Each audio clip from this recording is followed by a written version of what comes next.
Hello everyone, welcome to Gayathri's cookbook. இந்த வீடியோவில் நம்ம மேங்கோ பேடா எப்படி பண்ணுறதுன்றத பற்றி பார்க்க போகிறோம். சம்மர் சீசனில் வீட்டில் நிறைய மேங்கோ இருக்கும், அதை வச்சு என்ன பண்ணுறதுன்னு தெரியாது. ரெகுலராக சாப்பிட்றத விட இந்த மாதிரி ஸ்வீட்டாக பண்ணி கொடுத்தா பசங்களுக்கு ரொம்ப பிடிக்கும். இதை ரொம்ப ஈஸியாக பண்ணலாம். இதுக்கு முதல்ல 1 கப்பு மேங்கோ பல்ப் வேணும், 1 கப்பு மில்க் பவுடர், அப்புறம் 1 கப்பு கண்டென்ஸ்டு மில்க். இது 3 தான் மெயின் இன்க்ரீடியன்ட்.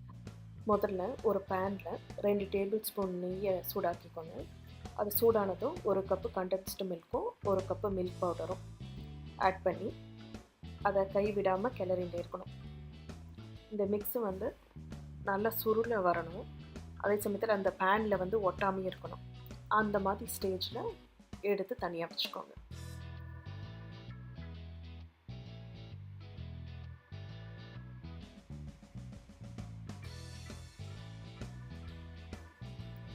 அப்புறம் இன்னொரு பேனில் மிச்சம் இருக்கிற 2 டேபிள் ஸ்பூன் நெய்யும் போட்டு அதை சூடானதும் mango bulb, 1 cup mango bulb அதை போட்டு கிளறணும்.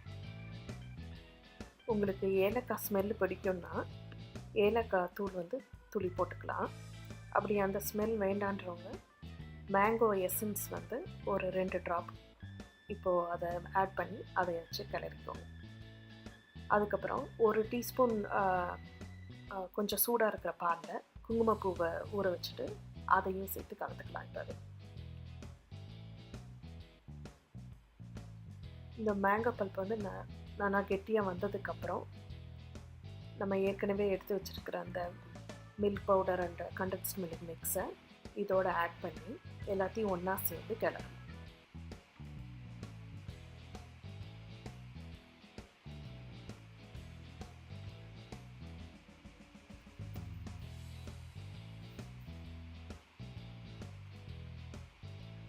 இதுவும் அந்த பேனில் ஒட்டாமல் கொஞ்சம் நல்ல சுருளை வந்ததுக்கப்புறமா தனியாக எடுத்து வச்சுக்கோங்க.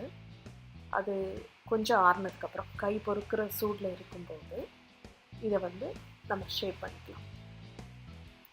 இதை உங்களுக்கு வேணுங்கிற மாதிரி எந்த ஷேப்பில் வேணால் பண்ணிக்கலாம். ஜஸ்ட் நம்ம மில்க் பேடா பண்ணுற மாதிரி ரவுண்டாகவும் பண்ணிக்கலாம்.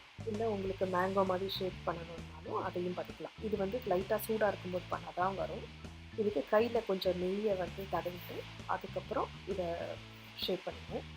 இதுக்கு டெக்கரேஷன் பண்ணுறதுக்கு மேலே பிஸ்தா வைக்கலாம். அப்படி இல்லைன்னா மேலே பிஸ்தா வச்சுட்டு இந்த குங்குமப்பூவை எடுத்து சென்டர்லையும் வைக்கலாம்.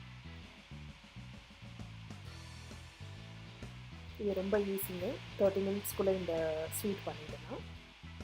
செஞ்சு பாருங்கள், எப்படி வந்ததுன்னு கமெண்ட் பண்ணுங்கள். தேங்க்ஸ் ஃபார் வாட்சிங்.